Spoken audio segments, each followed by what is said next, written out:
पहली बात तो मैं इस बेशरम बीजेपी एक बात पूछना चाहता हूं, जो बीजेपी वाले गौ कदल मैसेकर के लिए महबूबा मुफ्ती को बोल रहे हैं, तो आपने अलायंस क्यों की उसके साथ? अगर उसके बाप ने गोलियां चलाई, बेशक उसने चलवाई। जगमोहन यहां आया, उस वक्त मुफ्ती सईद होम मिनिस्टर था हिंदुस्तान का। महबूबा मुफ्ती को बनाने वाले बीजेपी वाले हैं, महबूबा मुफ्ती के साथ अलायंस करने वाले बीजेपी वाले हैं, तो उनको शर्म आनी चाहिए। They should first introspect. Farooq साहब मरहूम, उनके जिनाजे में गोलियां चलाने का ऑर्डर, ये इल्जाम है मुफ्ती सईद पे। ये बात बिल्कुल सच है, मगर ये बात झांकने की, अपने गिरेबान में बीजेपी को भी झांकने की जरूरत है।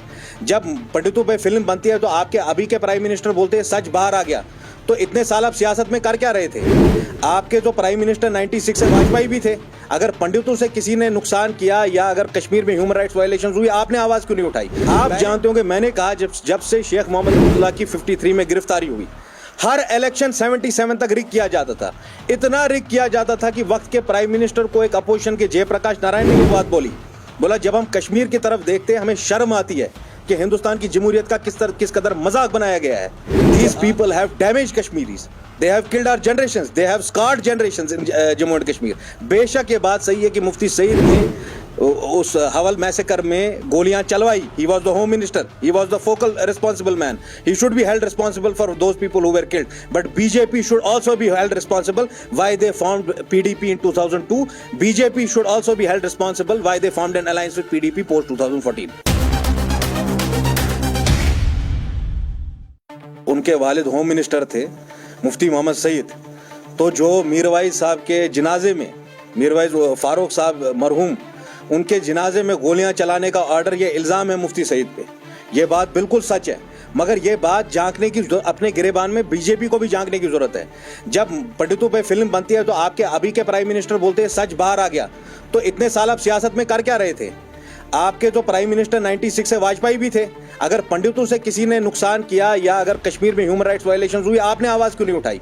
पहली बात तो मैं इस बेशरम बीजेपी से एक बात पूछना चाहता हूं, आप 87 में जब इलेक्शन यहां रिग हुआ, आपके लोग तो पार्लियामेंट में बैठे थे, क्या उन्होंने प्रोटेस्ट किया पार्लियामेंट में कि हिंदुस्तान की जमहूरियत की धज्जियां उड़ाई गई 87 में जब इलेक्शन रिग किया गया? क्या आपके लोग, जो जनसंघ के लोग पहले से 47 से लेकर 75 तक जो हिंदुस्तान के पार्लियामेंट में बैठते थे, आप जानते होंगे, मैंने कहा जब से शेख मोहम्मद अब्दुल्ला की 53 में गिरफ्तारी हुई, हर इलेक्शन 77 तक रिग किया जाता था। इतना रिग किया जाता था कि वक्त के प्राइम मिनिस्टर को एक अपोजिशन के जयप्रकाश नारायण ने यह बात बोला, जब हम कश्मीर की तरफ देखते हैं हमें शर्म आती है कि हिंदुस्तान की जमहूरियत का किस कदर मजाक बनाया गया है। जो आज भी आपकी ABCD टीम्स है ना, ये पहले से होता आ रहा है यहाँ पे। जो बीजेपी वाले गौ कदल मैसेकर के लिए महबूबा मुफ्ती को बोल रहे हैं, तो आपने अलायंस क्यों की उसके साथ? अगर उसके बाप ने गोलियां चलाई, बेशक उसने चलवाई। जगमोहन यहां आया, उस वक्त मुफ्ती सईद होम मिनिस्टर था हिंदुस्तान का। महबूबा मुफ्ती को बनाने वाले बीजेपी वाले हैं, महबूबा मुफ्ती के साथ अलायंस करने वाले बीजेपी वाले हैं, तो उनको शर्म आनी चाहिए। They should first introspect. These people have damaged Kashmiris. They have killed our generations. They have scarred generations in Jammu and Kashmir.